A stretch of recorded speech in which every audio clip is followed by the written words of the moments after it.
için buraya davet ediyorlar.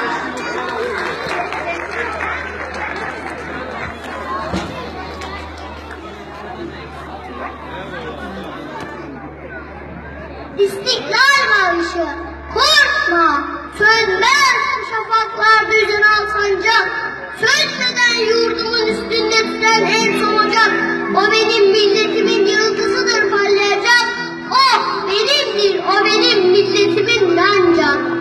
Çalma, kurban olayım şehrine ey nazlılar, karma ırkıma bir gül, ne bu şiddet bu celal, sana olmaz dökülen kanlarımız son helal, hakkıdır, hak kapan milletimin ismi istiklal. Ben ezelden beridir, hür yaşadım, hür yaşarım. Hangi çılgın bana zincir vuracakmış, şaşarım. Kükremiz sel gibiyim, ben gibi çiğner, aşarım.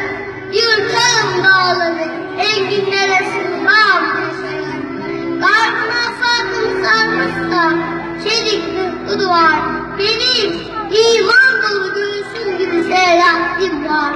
Ulusun, korkma, nasıl öyle bir iman var? Benim değil dediğim tek kişi kalmış canavar. Arkadaş, yurdumu alçaklara uğratma, sakın. Spirit köyleri dursun bu hayasız çarkı. Doğacaktır sana vaat ettiğim günler yakın. Kim bilir, belki yarın, belki yarından da yakın. Bastığın yerleri toprak diyerek geçme. Tanı, düşün altındaki binlerce güzelsiz yakını. Sen şehit olursun, incitme, yazık vatanı. Verme dünyaya olsan da bu cennet vatanı. Kim bu cennet vatan doğru olmaz ki veda. Veda, vasıflar şeda. Cananı, bütün hayatın olan etmesin tek vatandan bir dünyada cüda. Ruhumun senden ya şu doğacak emeli. Değmesin mademin gözüne Allah demeli. Şu zaman şehadetlerin dinin temeli.